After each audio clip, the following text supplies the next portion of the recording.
Bonjour les amis, heureux de vous retrouver pour cette nouvelle actu du geek. Eh bien, on va parler aujourd'hui de AMD qui a fait des bénéfices records. On va parler aussi de Xbox Series X et S, en particulier de la claque graphique qui commence à arriver. Et ça fait plaisir. Et aussi, d'ailleurs, sur la Xbox Series S, vous savez, la petite console que j'ai défendue un peu et envers contre tous. Bon, pas contre tous quand même, mais contre pas mal de monde. On va parler bien entendu de Flight Simulator. J'ai testé, et oui j'ai testé, donc je vous ferai peut-être une petite vidéo d'ailleurs ce week-end. On verra si j'ai le temps, mais c'est assez intéressant. Je vous ferai une vidéo d'ailleurs spéciale, on en reparlera. On va parler aussi, bien entendu, de Alpha Point de The Coalition, ceux qui ont fait Gear 5, qui ont fait une petite démo sur Unreal Engine 5. On va parler aussi de Death's Door. Death's Door, c'est quoi? C'est un petit jeu indé. Pourquoi je vais en parler? Ben, vous allez voir, parce que c'est assez intéressant. Le jeu a fait carton et on comprend pourquoi. On va parler aussi de Intel qui revient en force. Et vous allez voir pourquoi. Il y a toute une explication que j'avais d'ailleurs déjà donné avant dans différentes vidéos, mais je vais dire ce qu'ils vont faire dans le futur, enfin ce qu'ils comptent faire dans le futur, ce n'est pas encore fait. Et on va parler de Nvidia, un petit coup dur potentiel pour Nvidia qui peut arriver. A tout de suite.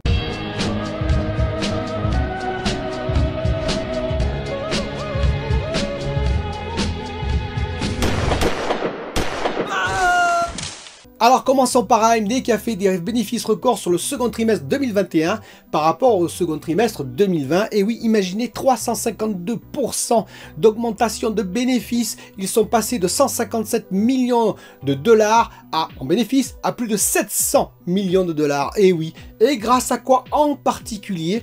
Alors un petit peu grâce aux cartes graphiques et aux GPU, mais surtout grâce aux consoles Xbox Series X, S et PS5. Et oui, les APU qui sont dans les consoles sont de AMD, vous le savez. Eh bien, ça leur a rapporté énormément d'argent. Comme quoi la console c'est rentable, comme quoi la pénurie qu'on nous annonce partout et qui est réelle, plus ou moins, eh bien elle n'est pas tout à fait vraie. Je l'avais déjà dit d'ailleurs, hein. C'est-à-dire qu'on vend autant presque de consoles qu'avant. Simplement, il y a plus d'acheteurs aujourd'hui. C'est ça la différence par rapport à la réussite, par exemple, de la PS4, PS4 Pro. Eh bien, il y a beaucoup plus de gens qui en veulent une tout de suite de PS5. C'est ça la différence.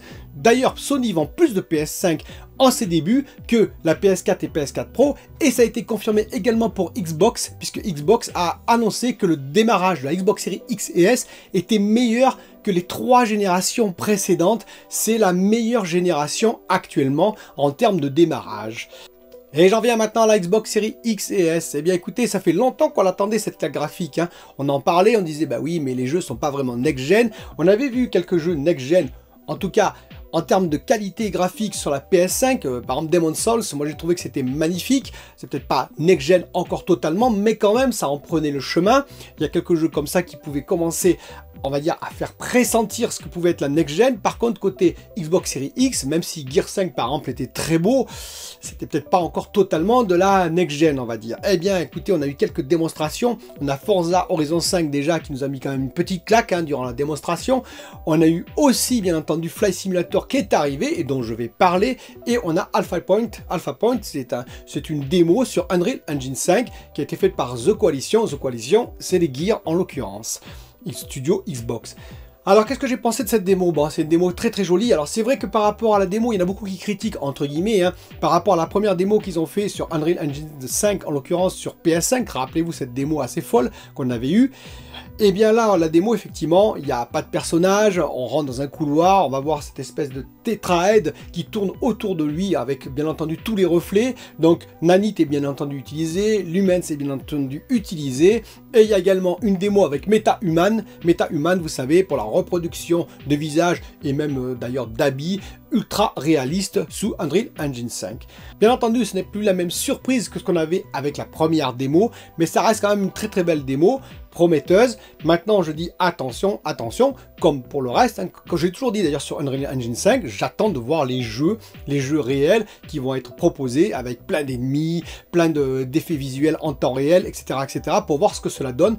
Mais quand même, ça semble assez prometteur, il faut bien être honnête, ça semble assez prometteur pour la Xbox Series X et S, mais aussi PS5, mais aussi PC. C'est un ensemble, Unreal Engine 5, ce n'est pas dédié à une seule console ou à une seule carte graphique, une seule marque de carte graphique. Alors pour précision, on a parlé bien entendu de 45 images secondes sur la Xbox Series X parce que c'est une présentation Alpha Point sur la Xbox Series X et qu'on n'était pas en 4K natif, bien entendu, mais écoutez, Je pense qu'il y aura amélioration petit à petit du moteur Unreal Engine 5 en l'occurrence, qu'il y aura, on va dire, une amélioration aussi de tout ce qui est apprentissage de la part des équipes de développement sur Unreal Engine 5, que tout ça va évoluer et je suis à peu près assuré que tout ça va augmenter dans le temps et assez rapidement même. On n'est pas en 4K natif, mais ça vous savez, il y a le FSR en l'occurrence, il y a d'autres systèmes aussi d'upscaling. Je suis vraiment pas inquiet de ce côté-là non plus, donc j'attends avec hâte les premiers jeux sur Unreal Engine 5. Alors venons-en à Flight Simulator. Alors quand vous verrez cette vidéo, il faut savoir que quand je l'ai tourné, j'ai juste essayé la veille en vitesse. J'ai chargé Flight Simulator avant bien entendu et je l'ai essayé hier soir et c'est assez drôle d'ailleurs. D'ailleurs je vous mettrai une petite acrobatie que j'ai fait tout à la fin. Et ben je vous invite à essayer de la reproduire parce que je n'ai pas fait exprès, mais si vous y arrivez, vous êtes très fort. Et donc que dire sur ce jeu? Bah écoutez, c'est magnifique, c'est de la simulation.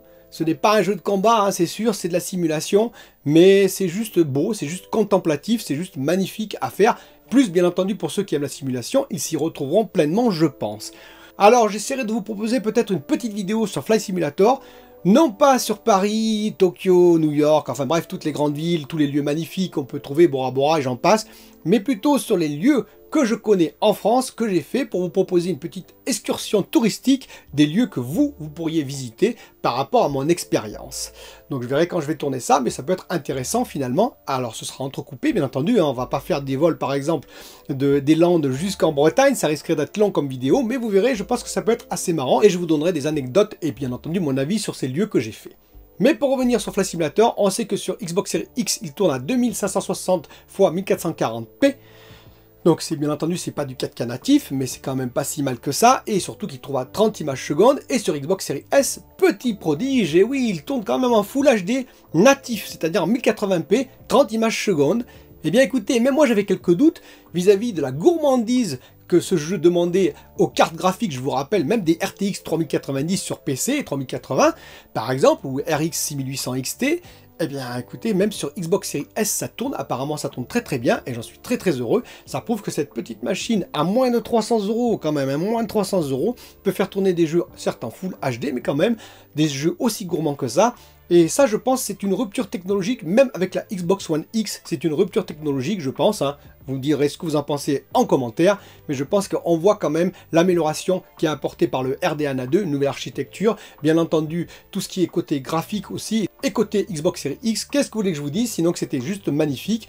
Bon, je me suis baladé autour de New York, j'ai commencé bien entendu par New York, et ensuite je suis allé dans les Landes, justement pour voir un petit peu à quoi ça ressemblait. Je suis arrivé de nuit, puisqu'il y a la gestion bien entendu des horaires réel, tel qu'on est aujourd'hui, c'est-à-dire que j'ai vu que au moment où j'ai joué chez nous à Grenoble il faisait nuit, alors que sur les Landes c'était coucher de soleil très tardif, mais c'était coucher de soleil encore. Gestion des fuseaux horaires, gestion de la météo, bref c'est superbe comme jeu. Alors attention, c'est une simulation, je le reprécise, ne vous attendez pas à autre chose.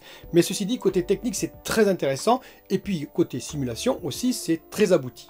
Alors je vais vous parler de Death Door. Death Door c'est quoi? C'est l'histoire assez extraordinaire de deux développeurs. Et oui, Acid Nerve, ils sont deux développeurs seulement. C'est un studio ultra indé, on peut le dire, hein, puisque deux développeurs quand même. Alors bien entendu, pour leur jeu, ils se font aider quand même par des graphistes extérieurs, c'est-à-dire que des gens qui vont faire les graphiques pour les jeux, mais ensuite ils sont deux programmeurs. Enfin, il y a un programmeur en l'occurrence qui va inclure tous les graphiques et qui va faire les animations, etc. Et il y a également un autre qui fait tout ce qui est production, qui fait aussi tout ce qui est le sound design et tout ce qui est son, musique, etc. Ils sont vraiment que deux à faire les jeux. Et donc Death Door, c'est leur dernier jeu qui a cartonné. Imaginez, il est sorti le 20 juillet, je crois. Et déjà, ils ont plus de 100 000 joueurs sur leur jeu payant, je le précise. Qui n'est pas très cher, il fait moins de 20 €, donc voilà, vous pouvez jouer sur Xbox ou PC. C'est un jeu qui ne demande pas énormément de ressources, c'est un jeu qui fait penser un peu au premier Zelda. C'est un jeu où vous allez jouer un petit corbeau faucheur d'âme qui travaille pour la mort en l'occurrence, et qui va à un moment donné perdre une âme, et donc toute son aventure est de retrouver l'âme en question. Donc c'est un jeu qui va faire jusqu'à 10 heures de jeu, mais bon, pour le prix, ça vaut quand même le coup. Et c'est assez intéressant parce que dans ma dernière vidéo, j'avais parlé du jeu d'Anakin, Anakin ultra indépendant aussi, puisqu'il est tout seul à travailler sur son jeu, vous imaginez, sur Unreal Engine 4. D'ailleurs, je vous invite à regarder la vidéo pour voir son travail, et il recherche toujours, je vous rappelle, des bêta-testeurs, et bien entendu, je parlerai de son jeu dans le futur pour la progression de son jeu, jusqu'à ce qu'il soit abouti, et qu'il le vende sur Steam également, et donc on en reparlera. Mais voilà, donc les jeux indés comme ça, vous voyez, ça peut être très intéressant. Deux développeurs qui ont créé un monde onirique, une belle épopée avec vraiment un scénario original. Eh bien écoutez, je pense qu'il y a des grands groupes qui ont beaucoup d'employés qui devraient quand même se poser des questions. Parlons rapidement de Nvidia. Nvidia, pourquoi un potentiel coup dur pour Nvidia? Eh bien Nvidia, vous savez, ils sont très intéressés. Ils ont engagé derrière la procédure pour acheter ARM, société britannique de design, je vous rappelle, qui fait tout ce qui est l'architecture ARM versus l'architecture x86 de Intel. Oui, mais voilà, ils ont des bâtons dans les roues, de plus en plus de bâtons dans les roues, côté Europe, côté bien entendu Chine, parce que les Chinois ne voudraient pas que ARM tombe dans l'escarcelle de Nvidia, Nvidia quand même géant américain, et donc eh bien, ça risque de prendre du retard. Sauf que le détenteur actuel, SoftBank, détenteur japonais, est un peu pressé de vendre, c'est-à-dire qu'il y avait une date butoir et qu'elle risque d'être fortement dépassée. Et SoftBank risque de s'impatienter parce qu'il a besoin de capitaux et donc pourrait proposer ARM tout simplement à la bourse traditionnelle. Et ce serait un vrai coup dur pour Nvidia qui voulait vraiment faire un partenariat plus profond, je pense, et plus intense avec ARM. Avant de terminer sur Intel, qui c'est assez intéressant, vous allez voir pourquoi, je voulais rapidement faire un petit mot sur TSMC. Dans ma dernière vidéo, vous avez vu que TSMC allait probablement faire 6 usines, 6 fabs aux États-Unis et une fab au Japon, plus une gigafab à Taïwan en l'occurrence. Eh bien, il est possible, contrairement à ce que j'ai dit, qu'il fasse également une fab en Allemagne, en Europe. Rien n'est moins sûr en fait, mais en tout cas il y a des tractations qui arrivent. Et pourquoi il ferait une fab?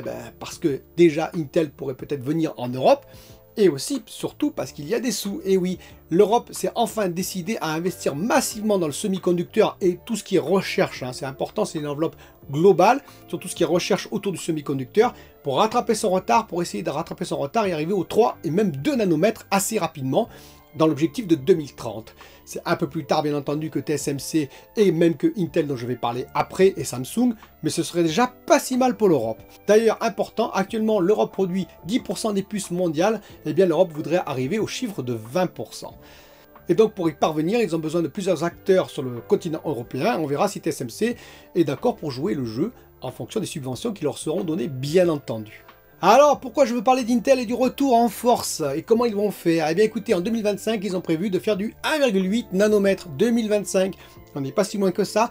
En 2024, du 2 nanomètres, vous imaginez, 2024. Eux qui, depuis 7 ans, ont du mal à se débarrasser du 14 nanomètres, qui sont actuellement sur du 10 nanomètres, 10 nanomètres super fin, qui concurrencerait, entre guillemets, le 7 nanomètres de TSMC, il faut le préciser. C'est-à-dire que dans du 10 nanomètres, ils mettent plus de transistors en 10 nanomètres super fin que TSMC, par millimètre carré, je parle de plus, et bien que TSMC en 7 nanomètres. Ils comptent d'ailleurs utiliser le 10 nanomètres super fin sur l'Alder Lake qui va arriver en automne, vous rappelez-vous, en automne de cette année.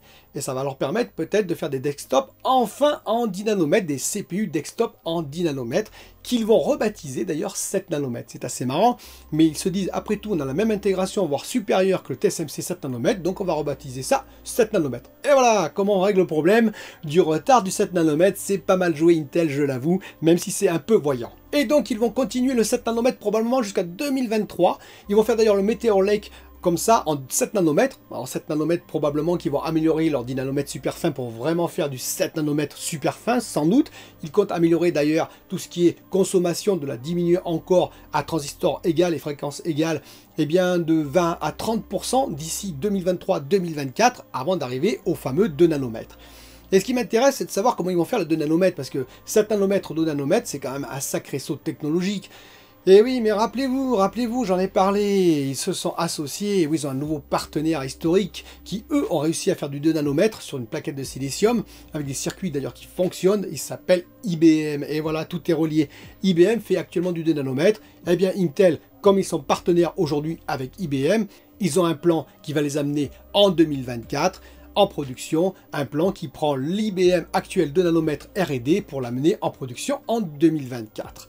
Donc le partenariat est là et on voit à quoi sert IBM probablement, et donc 1,8 nanomètres en 2025. Eh bien écoutez, je dirais deux choses, c'est très intéressant pour Intel parce que ça pourrait les relancer et même faire un sacré saut en termes de CPU. Et oui, les fameux CPU par rapport à AMD, sacrée concurrence quand même AMD. Et la deuxième chose, écoutez, j'attends de voir parce que quand même Intel, par le passé, ils ont pris quand même du sacré retard. Donc est-ce qu'ils vont réussir à combler ça grâce à IBM? Est-ce qu'ils vont tenir leur plan de charge? Eh bien, c'est la grande question et on verra ça dans les années qui viennent. Je vous dis à très bientôt pour une nouvelle vidéo.